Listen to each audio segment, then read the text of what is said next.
Hey everybody, Ashton here with Gents and happy Thanksgiving. I'm about to be completely overwhelmed by this holiday, so this is going to be a quick and dirty video. I'm not going to keep you for too long here. I'm not going to go into too much detail on these fragrances, but I want to give you a quick rundown of 5 fragrances that will work really well for you this Thanksgiving.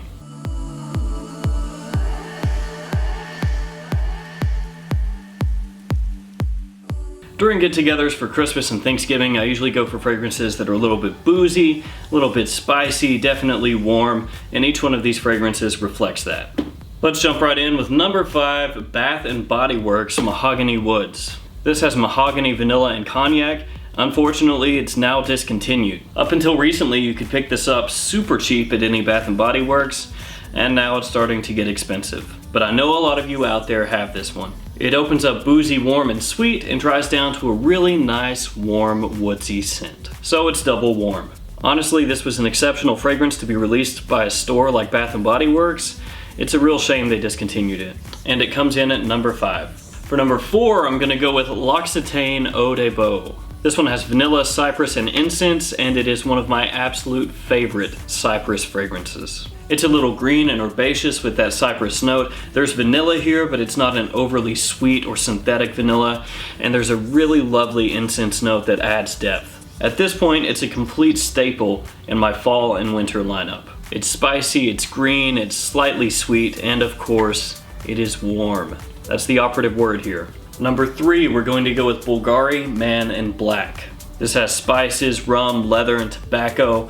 It gets compared to Spice Bomb by Viktor and Rolf, and that's an apt comparison. You've got lots of spice here. It's really boozy, you've got leather and tobacco in the dry down. It's a really masculine fragrance. On this one, you don't want to go too heavy on the trigger because you don't want to come across cloying when you're around lots of people, when you're around your family. So go a little easy on the trigger and it's going to work out great. Number 2, Thierry Mugler Pure Malt. You could probably also slot in Pure Havana if you wanted to, but we're going with Pure Malt for this list. Main notes here are malt and fruity notes. This is one of the most highly respected Amen flankers, and with a name like Pure Malt, you know it's going to be boozy. But the boozy note here is not harsh, it's not in your face, it's tempered by the fruity notes off the top, which makes it accessible to pretty much anyone. It's sweet and gourmandish with a touch of spice, and the dry down has a really nice caramel kind of vanilla scent. It's wonderful from the open to the dry down.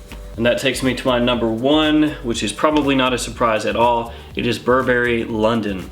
I literally just talked about this one on my fragrance guide, and it's gonna make my Christmas list as well. It has tobacco, cinnamon, and leather. It kind of gets old saying this, and I've read it so many times, but it still holds true. It is Christmas in a bottle. It has kind of a red wine, tobacco, cinnamon, cherry, leather vibe. It's great. It's warm, cozy, and inviting. I love just spraying it on when it's cool outside. Maybe have a fireplace going and be close to somebody that you love. It's a perfect holiday fragrance. Alright guys, those are my top 5 Thanksgiving fragrances. There may be some overlap between these and Christmas fragrances because for me they kind of meld together. Let me know in the comments what you're wearing this Thanksgiving. As always, thank you for your support and I will see you guys next time. And for everybody in the US, have a happy Thanksgiving.